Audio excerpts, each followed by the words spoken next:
ஹெல்த்தியாக, ஹாப்பியாக, சந்தோஷமாக, நிம்மதியாக, ஜாலியாக, வசதியாக வாழலாங்க. அது திடீர்னு ஒரு ஆக்சிடெண்ட் ஆயிடுச்சு, உறுப்பு சேதாரம் ஆயிடுச்சு, கீழே விழுந்து மண்டை உடஞ்சிருச்சு, ஒரு கத்தி எடுத்து உள்ள உடம்புக்குள்ளே சொருகிருச்சு.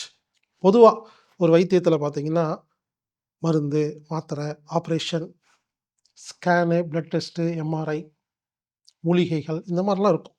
கடந்த 26 வருஷமாக ஒரே ஒரு கான்செப்டை திரும்ப திரும்ப திரும்ப திரும்ப நான் பேசிகிட்டு இருக்கிறேங்க. கண்ணு ஒழுங்காக தெரியாது, ஸ்கூலில் படிக்கும்போது கண்ணாடி மாட்டியிருப்பேன், அடிக்கடி காய்ச்சல் வந்துடும். அப்போது நாம் இனிமேல் எந்த வியாதி வந்தாலும் நமக்கு நாமே குணப்படுத்த முடியும். இதற்கு பெயர் தான்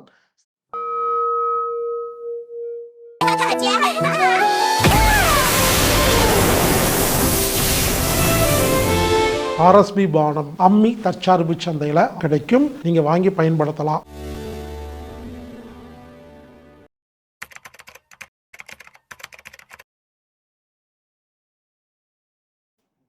எனது பெயர் ஹீலர் பாஸ்கர்.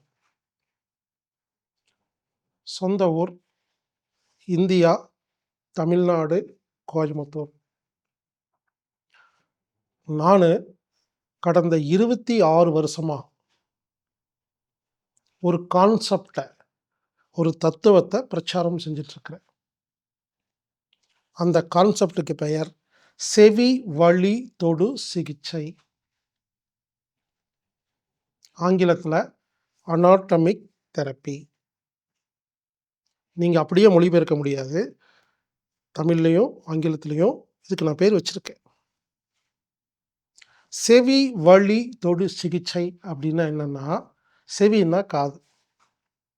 பொதுவாக ஒரு வைத்தியத்தில் பார்த்தீங்கன்னா மருந்து, மாத்திரை, operation, scan, blood test, MRI, மூலிகைகள் இந்த மாதிரிலாம் இருக்கும். இந்த தெரப்பி வைத்தியம் எப்படின்னா ஒரு மருந்தில்லாத வைத்தியம், நமக்கு நாமே குணப்படுத்தும் வைத்தியம், செல்ஃப் ஹீலிங்.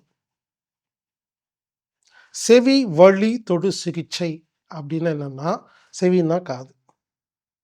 நான் பேசும் பொழுது நீங்கள் காதால் கேட்டு, நான் என்னமோ ஒன்று சொல்லி சொல்லி சொல்லி புரிய வச்சு உங்கள் காதில் கேட்டு, நீங்கள் உள்ள மூளைக்குள்ள ஒரு புரிதல் தன்மை ஏற்பட்டு அதன் மூலிமா நீங்கள் செயல்படும் பொழுது, புரிந்து கொண்டு வாழும் பொழுது, நோயின்னா என்ன, அது ஏன் வருது, அதுக்கான காரணம் என்ன, அதை எப்படி சரி பண்ணுறது, நமக்கு நாமே எப்படி சரி பண்ணுறதுங்கிறத உங்களுக்கு புரிய வைக்கிறதுக்கு பேர் தான் செவி வழி தொடு சிகிச்சை.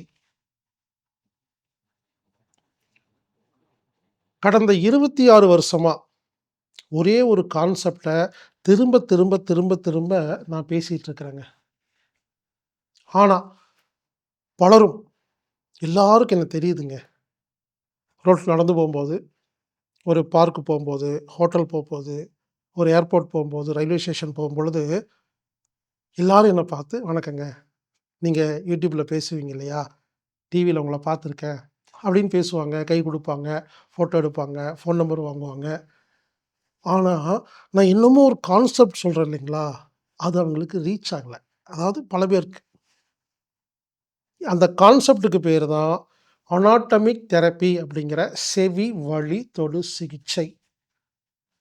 எந்த வியாதியாக இருந்தாலும் மருந்து மாத்திரை இல்லாமல் நமக்கு நாமே எப்படி குணப்படுத்திக்கிறது அப்படிங்கிறதா இந்த கான்செப்ட்.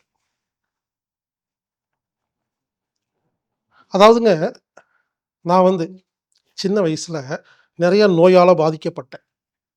தோலில் எல்லாம் புண்ணு, சொரியாசிஸ் இருக்கும், கண்ணு ஒழுங்காக தெரியாது, ஸ்கூலில் படிக்கும்போது கண்ணாடி மாட்டியிருப்பேன், அடிக்கடி காய்ச்சல் வந்துடும், வலிப்பு வரும், ஃபிட்ஸ் மயங்கி கீழே விழுந்துருவேன். ஸ்கூலில் டீச்சர் எனக்கு கொண்டு போய் வீட்டில் யாராவது பசங்க மூலிமா வீட்டுக்கு அனுப்பிச்சிடுவாங்க. இப்படி சொல்லிட்டே போகலாங்க. இப்படி பல்வேறு நோய்களால் பாதிக்கப்பட்ட நான் இங்கே இருக்கிற எல்லா வைத்தியத்துக்கிட்டையும் போனேன். எங்கள் அப்பா கூட்டிகிட்டு போனார். ஆனால் நோய் குணமாகலை, இன்னும் அதிகமாகிட்டு போச்சு. அதுக்கப்புறம் தான் நான் என்ன பண்ணேன், ஏதோ சம்திங் ராங், இந்த ஊரில் வைத்தியம் ஏதோ ஏதோ ஒரு பிரச்சனை இருக்குது அப்படின்னு சொல்லி, இங்கே பாருங்க, எனது நோக்கம் வைத்தியத்தை சரி பண்ணுறதும் மற்றவங்களுக்கு கற்றுக் கொடுக்குறதெல்லாம் கிடையாது. எனக்கு வந்த நோய்களை நான் குணப்படுத்தி நான் ஆரோக்கியமாக இருப்பதற்காக ஆராய்ச்சி செய்தேன். பல வைத்தியத்தை கத்துக்கிட்டேங்க. Acupuncture, neurotherapy, mudra reiki, pranic healing, touch healing, இயற்கை வைத்தியம், வர்மா, ஹோமியோபதி இந்த மாரி பல வைத்தியங்கள் கத்துக்கும் பொழுது, எனக்கு ஒரு புரிதல் ஏற்பட்டுச்சு. அந்த புரிதல் வந்தோனே, எனக்கு வந்த நோய்கள்லாம் குணமாயிடுச்சு. நான் குணமானவன் நல்லாயிட்டேன். நம்மள மாரி தானே எல்லாருமே கஷ்டப்படுவாங்கன்னு, கடந்த 26 வருஷமா நான் இதை பிரச்சாரம் செய்து வருகிறேன். அதாவதுங்க, நோய்களை 2 வகையாக பிரிக்கலாம். ஒன்று, நமக்கு நாமே குணப்படுத்த முடியும் வியாதிகள். 2வது, நமக்கு நாமே குணப்படுத்த முடியாத வியாதிகள்.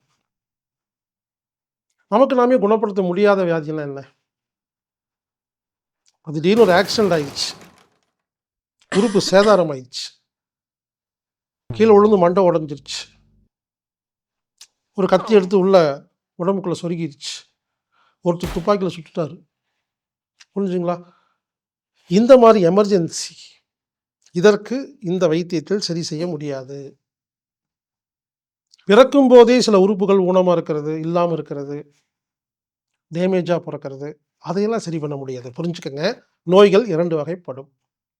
நமக்கு நாமே குணப்படுத்த முடியும் வியாதி, நமக்கு நாமே குணப்படுத்த முடியாத வியாதி. இந்த வகுப்பு நீங்க முழுசா கலந்துக்கும் பொழுது, முடியாத வியாதிக்கு நீங்க டாக்டர பார்க்கலாம், ஆப்பரேஷன் பண்ணலாம், மருந்து மாத்திரை சாப்பிடலாம், எங்க வேணா போலாம். நான் வேண்டான்னு சொல்லல.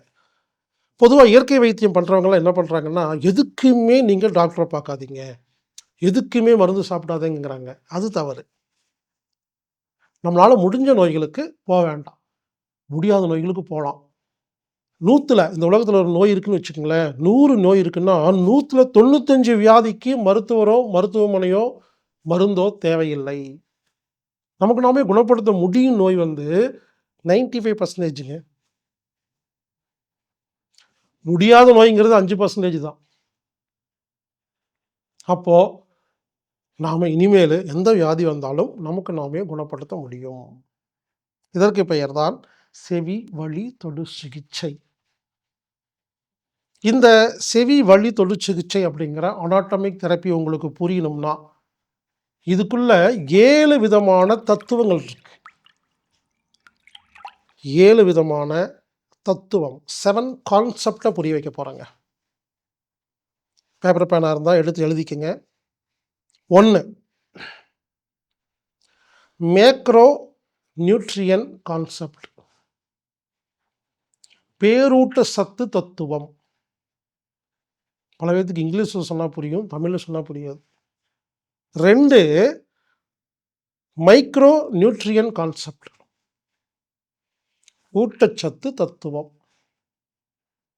3 கிருமி தத்துவம். GeM concept. இந்த வைரஸ், பாக்டீரியா சொல்றாங்க இல்லையா? ஜெம்ஸ். GeM concept. 4 கழிவு தத்துவம். Waste concept. 5 பஞ்சபூத தத்துவம் அப்படிங்கிற 5 எலிமெண்ட் கான்செப்ட். 6 வாழ்வியல் தத்துவம். Life style concept. 7 சமநிலை தத்துவம். Equilibrium concept. ஏங்க, நம்ம இந்த உலகத்துல எதுக்குங்க பொறந்தோம்? நம்மளுடைய ஆசை என்ன? என்னோடது மட்டும் இல்ல, இந்த உலகத்துல இருக்க எல்லாத்தையுமே கேளுங்க. உங்களுக்கு என்ன ஆசைன்னு கேளுங்க. ஆரோக்கியமா, நிம்மதியா, ஹேப்பியா, சந்தோஷமா வாழணுங்கிறது தானங்க ஆசை. அவ்வளோதாங்க.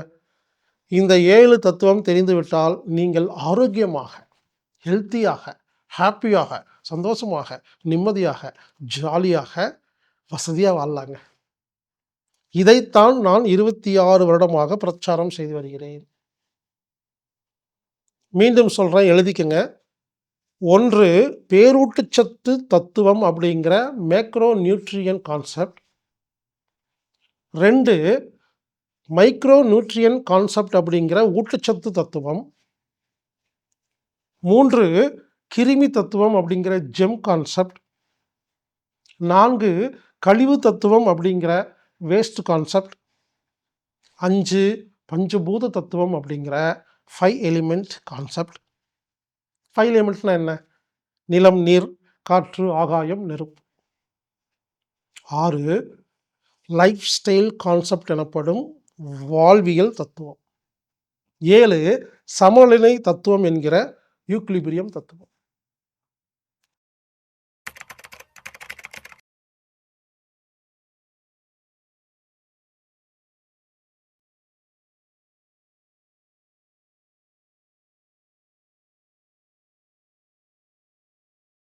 இந்த உலகத்தில் எல்லாரும் பண்ற தப்பு என்ன தெரியுங்களா? உடம்பை ஒழுங்காக பராமரிப்பதே இல்லை. உங்க உடம்பில் ரத்தம் கெட்டு போகுது இல்லையா? அதுதான் 4448 வியாதிக்கும் அடிப்படை காரணம். அப்போ ரத்தத்தை சுத்தம் செய்வதுதான் தீர்வு. எனக்கு கொஞ்சம் ஷார்ட்டா குயிக்கா ரத்த சுத்தம் செய்யணும் அப்படின்னு கேட்டீங்கன்னா அதுக்கு ஒரு ஐடியா இருக்குது. அதுக்கு பேர் தான் ஆர்எஸ்பி பானம். ஆர்எஸ்பி பானத்தை எப்படி தயாரிக்கிறது அப்படின்னு நான் யூடியூப்ல பதிவு போட்டிருக்கேன். அதை பார்த்து நீங்களே வீட்டில் இந்த ஆர்எஸ்பி பானத்தை தயாரித்து நீங்கள் சாப்பிட்டு உங்கள் ரத்தத்தை சுத்தம் செய்யலாம். ஆர்எஸ்பி பானம் தயாரிப்பதற்கு 5 பொருளுங்க. அது வீட்டில் இருக்கிற பொருள் இருந்தாவே போதுங்க. 1 இஞ்சி, 2 எலுமிச்சம்பழம், 3 மலைத்தேன், 4 பூண்டு, 5 ஆப்பிள் சிடார் வினிகர். 5 பொருளுங்க. எனவே ஆர்எஸ்பி பானம் நீங்களே வீட்டில் செஞ்சு சாப்பிடுங்க. ஒருவேளை உங்களுக்கு செய்வதற்கு நேரம் இல்லை என்றால் அம்மி தற்சார்பு சந்தையில் ஆர்எஸ்பி பானம் கிடைக்கும். நீங்க வாங்கி பயன்படுத்தலாம். AAMMII.comல போனீங்கன்னா ஆர்எஸ்பி பானம் டைப் பண்ணி நீங்க பர்ச்சேஸ் செய்யலாம். இந்த ஆன்லைன் மூலமா பர்ச்சேஸ் செய்ய தெரியாத நபர்கள் 9500655548 அப்படிங்கிற எண்ணுக்கு தொடர்பு கொண்டு ஆர்எஸ்பி பானம் அப்படின்னு கேட்டு கொரியர் மூலமா நீங்க வாங்கி பயன்படுத்துங்க. ஆர்எஸ்பி பானம் 3 அளவுகளில் கிடைக்கிறது. 200 ml, 500 ml, 1 லிட்டர். உங்களுக்கு எது வசதியோ எப்படியோ நீங்க வாங்கி பயன்படுத்தி கொள்ளலாம். இந்த 5 பொருள் இது மட்டும் உங்க உடம்புல டெய்லி கொஞ்சமா கலந்துருச்சுன்னா உங்க வாழ்க்கையில நோயே வராதுங்க.